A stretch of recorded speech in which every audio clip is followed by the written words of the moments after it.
Okay, greetings. In today's episode, we're talking about the Uyghur people. I believe that you have learned a little bit about them from the internet. And you might not know exactly they are. And I'm going to tell you something about them from the perspective of a native Chinese. As you know, their ethnic group mainly live in Xinjiang autonomous region. And their religion is basically Islam, and the majority of them is Sunni sect. However, they have also lots of subsects which are too hard to describe. Anyway, you can basically understand like that. And speaking of their cultures, we always think about their dance. Their dancing very special and pretty interesting. And they're good at dancing and singing. And also, there's another thing that we Han Chinese always talk about, which is their cuisine, the food they make, which is really tasty. And their symbolic food is kebabs, just like what you have seen in the Middle East.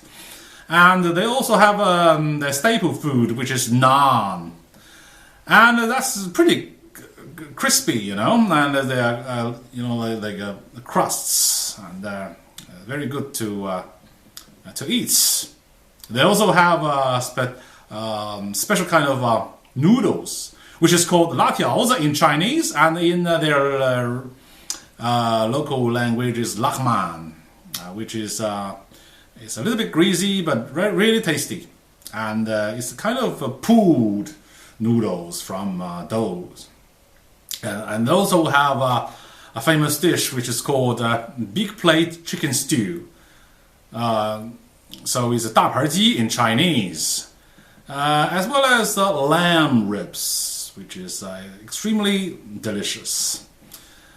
And that's the good thing about them. And we also have a certain kind of negative impression on them since quite a number of years ago. And in big cities like Shanghai and Beijing, there had been some kind of gangs of thieves made up of small children from the Uyghur people. And so, lots of ordinary people, their properties have been stolen, so they have a negative impression on them. And also, there's another incident about their selling their street food, which is called a cutting cake in Chinese, 切糕, which is a kind of sweet food made of raisins, walnuts, sesame, dates, etc. Actually, it's not bad, but at times they didn't tell us the true prices or the measuring units of the price. So there have been some misguiding information provided by them. When we really decided to purchase it, after cutting it, they asked for a much higher price. So we felt we were cheated. So they have kind of negative impression on them. However, things have been improved these years. We haven't heard such negative information about them for several years already. So I believe the things have been improving. Thanks to the economic growth in the Xinjiang autonomous region. Since they have natural resources, they also have, we can develop some kind of factories, industries to them. And they don't have vast land, so they have, intelligent people. So things are improving, things are getting better. And of course, we also know that they have a kind of religious extremism, like their East Turkestan Islamic movements, aka ETIM, which is actually a listed terrorist group by UN. They have been influenced by extremism of Islam and Wahhabism, and also as well as the Pan-Turkism. So also have some kind of links with Al Qaeda and ISIL, and that's certainly not a very good thing. And the thing have been improved by the re-education centers newly set up in their region. Actually, I believe many of you have been quite misguided by the Western the West, the news in the West, and saying that it's a kind of a concentration camp. Obviously, they're not.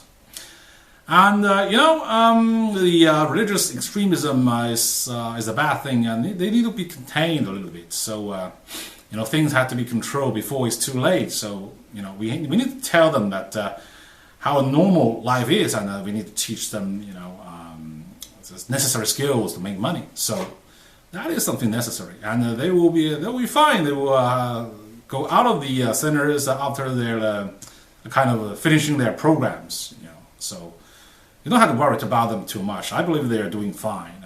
And I also have, I used to have a few friends who are Uyghurs, and there's no problem with them at all, actually. I also have friends who are Han Chinese living in Xinjiang, and it's not such a fuss as you might have thought.